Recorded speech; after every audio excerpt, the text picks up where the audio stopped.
Hello y'all, Ellie here, and I am back with a brand new video. The last time you saw me, we were talking about the confusion with Joann's, and that confusion led me to go to Joann's and spend more money. So if you would like to see this haul, specifically a fabric haul, because I haven't bought fabric in a while, I have a couple of patterns as well. Grab a snack, grab some tea, and stay tuned.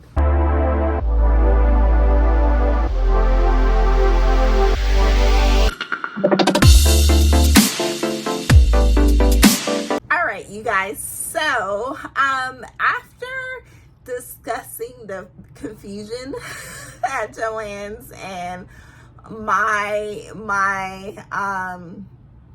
slight panic about a possible bankruptcy that we know it is not, the stores aren't closing now, but this is kind of how Hancock started out from what I can remember initially with like bankruptcy. It's like, oh, we're not closing the stores, we're gonna see how this goes, this is to save the business. If things don't go too well, that leads to we're closing stores. So I'm not hoping that for Joann's. The way I think, I was just like, hey, let me just go buy some fabric just in case, as if I don't have enough for a lifetime, but just in case. So we will be starting with the fabric. I indulged in the knit sale that is happening at Joann's right now. If you notice, their sales are running differently. They're not doing the alternate week sales anymore. They're running sales for like months long. So from what I saw at my local Joann's, the knit sale will be happening until June. I don't know what that means for wovens, because I initially wanted to buy wovens, but they're not on sale, so I don't know if they're not going to be on sale until June. That kind of sucks. Or if eventually they'll be on sale, I'm not sure. They were just 25% off, and I'm going for 40% off at all times at Joann's.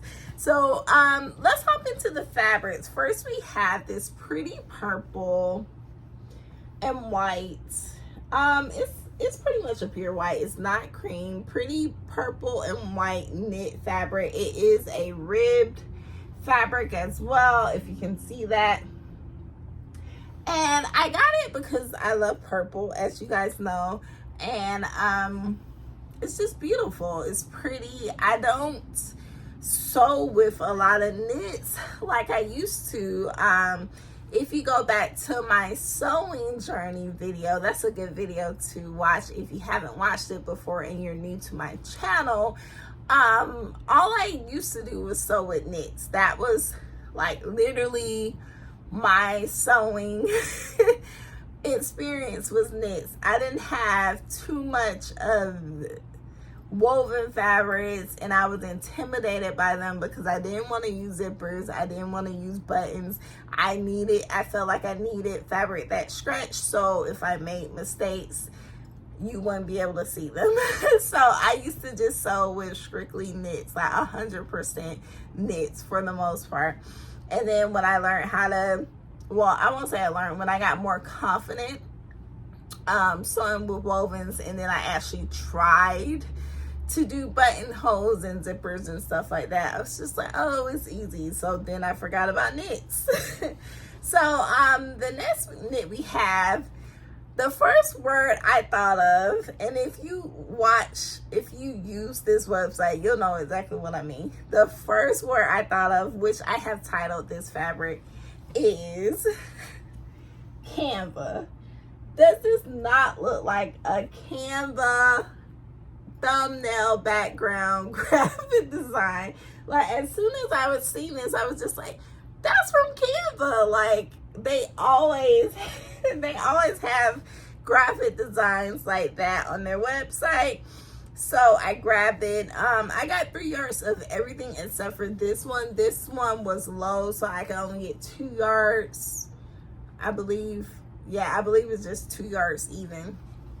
So I said I would try and go to another location to get that extra yard, just to make sure I have at least 3 yards to make something. Okay, the next fabric is another purple fabric. We have this pretty purple, I think these are peonies, correct me if I'm wrong, I'm not really good with flowers unless it's sunflowers, but yeah, purple. It has the orange and white outline. Pretty fabric, pretty color combination. I just envision like being able to wear some things for spring, summer with that fabric. I have absolutely no ideas for this fabric except for the last one that I'm about to show you. So the next one is a silky fabric, and that is the supersized mushrooms. When I first saw this fabric, I was like, yes, definitely love it, love it. I love, I have some mushroom earrings actually.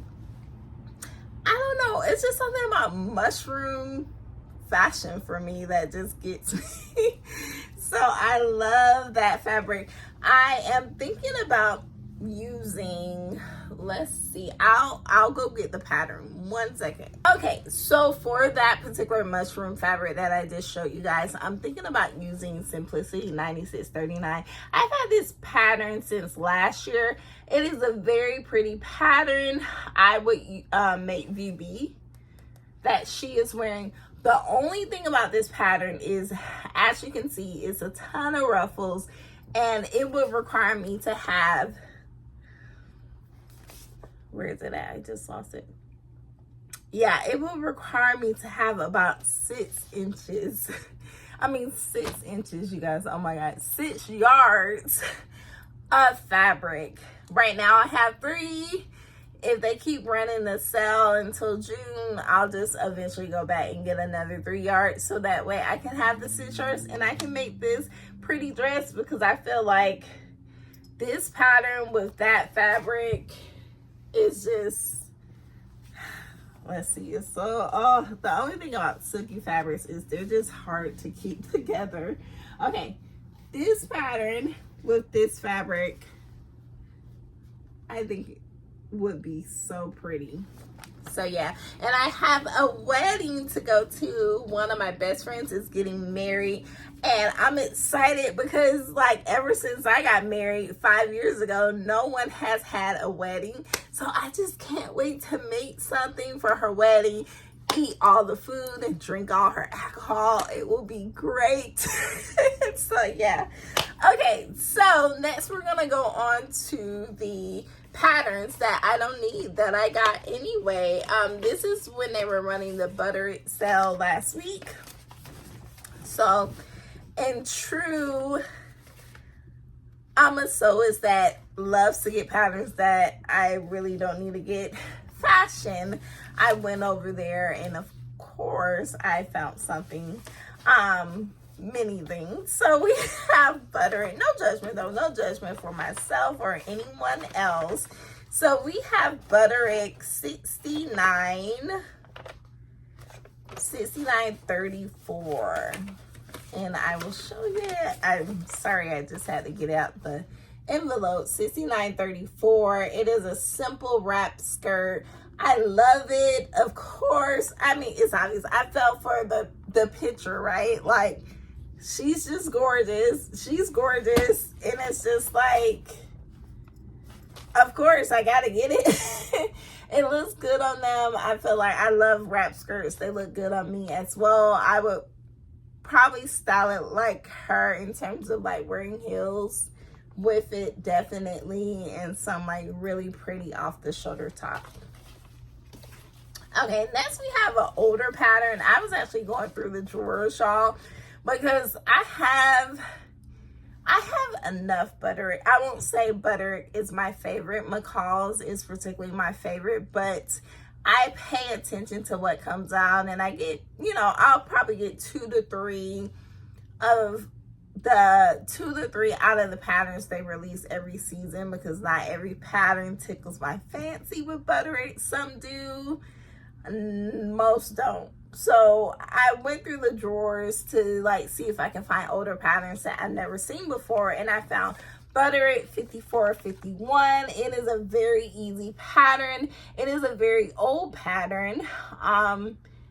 It says 2010. It looks older than that to me. Quite honestly, I'm wondering, is this like supposed to be vintage inspired or a reproduction? I love the I don't even know if you would call this, I guess you would call it a collar. No, would you call it a collar? What would you, or an overlay, or I don't know what. I guess it would be a different type of collar. I love that look where it's kind of like off the shoulders, and yeah, it's very pretty. I'm going for A all the way. I could see it as a dress as well, because this is made with wovens. So yeah, I'm going with A or C. Okay, next we have Butter It 5030. So Butter It 5030, let's talk about her. She's very pretty. I honestly got her because of the collar. It's a unique collar. They're very much vintage inspired, and I just love the collar. I love what the model is wearing. I love view D, which is the blue and white. I love view F because of the sleeves. Yeah, and it is just a very basic pattern but with a flare. Okay, next we have Butter It 6938. Of course, a vintage reproduction. I had to get it, 1950s. I'm pretty sure I have a pattern like this. Definitely, but but yeah, I couldn't pass this up. My plan is to use the rest of 2024 once I release my Color Purple series and I am done with my frock tails made, because I'm going to Atlanta frock tails. Then I am planning to get started on doing a vintage dress collection and actually using these patterns, because I have a ton of vintage dresses. As I've said before, I'm a thrifter. I'm a vintage connoisseur. But I don't have too many vintage dresses that I've sold, you know, vintage inspired dresses. So that's my goal. All right, and next we have Butter It 6927. This is a very cute pattern. I just like it. I like this view especially. I did get the size 20 and up, mainly because I didn't want to I usually vary between 16 and 22 in sewing patterns, and I didn't want to risk getting the one that only went up to 18, especially with these, because I don't know, as a sewist, I have always, no matter what size I am, I have always made things bigger like bigger than my size, and then I have to like tape them in, because I'm just like, the anxiety of making something that's too small is just too much for me. So I will go like a size, 2 sizes up, just to make sure, and then just spend the time to like go back down like sew it back down to my size. Yeah, so I'm working on that, trusting myself, but it's not really trusting myself, it's not trusting these patterns, because I never can figure out the ease or the fit sometimes, and it's just like, I'd rather it be too big than too small. Like, I can fix too big, but too small can be a headache. So yeah, that is the end of my fabric and pattern haul. Like I said before, I am probably going to go get more of the mushroom fabric while it's out. It wasn't that much left. And I will be going to get my Canva print as well. I'm sorry, you guys, my allergies are crazy. Yeah, so that will be the two that I probably add to, just to make sure I have enough to make what I really want to make. But yeah, you guys, it's a sad feeling when you get the fabric that you love, but you can't really use it for what you want to use it for because you don't have enough. So just in case they want to close, just in case they want to close, I'm going to go get more of the fabrics that I like just to make sure I have enough. We got problems, y'all. Okay, I'll make it about myself. I got problems, y'all. So until I see you next time, I hope you are enjoying the spring weather. I hope you are enjoying sewing as well. Hopefully you're doing more sewing than buying. That's the goal, right? Do more sewing than buying. You know, look at that fabric stash and try to really ask yourself, like, can I cut this down to 50%, you know, by sewing more? That's what I'm asking myself, is like just having to relocate my sewing space and like readjust, actually move my whole fabric stash to a different location. That's when you start to see like I have too much fabric, you know. So it has forced me to add another goal to my sewing goals for 2024, which is go down a percentage in my sewing stack. Even if I go down 1%, you know, 5%, 10% would be great. You know, I haven't counted my fabrics, but just if I had 100 fabrics and I got rid of 10 of the fabrics by sewing them, that would be great, without buying 15 more fabrics, because we know how we do. Okay, I forgot to share with you guys what I'm wearing. I am wearing a Sew with Stephanie pattern. I will list the pattern name right here. It was an easy pattern to make. I was actually a pattern tester for her. I have not worn this top as much as I should have worn it when I first made it, because it was towards the end of the summer, I believe. But yeah, I'm bringing it out early, so we already have it on and we're getting ready. The back is out. Yeah, it's not nearly time for back out tops, but when it's time, it will be ready. So yeah. But yeah, on that note, have a great day, night, week, month, and I will see you soon.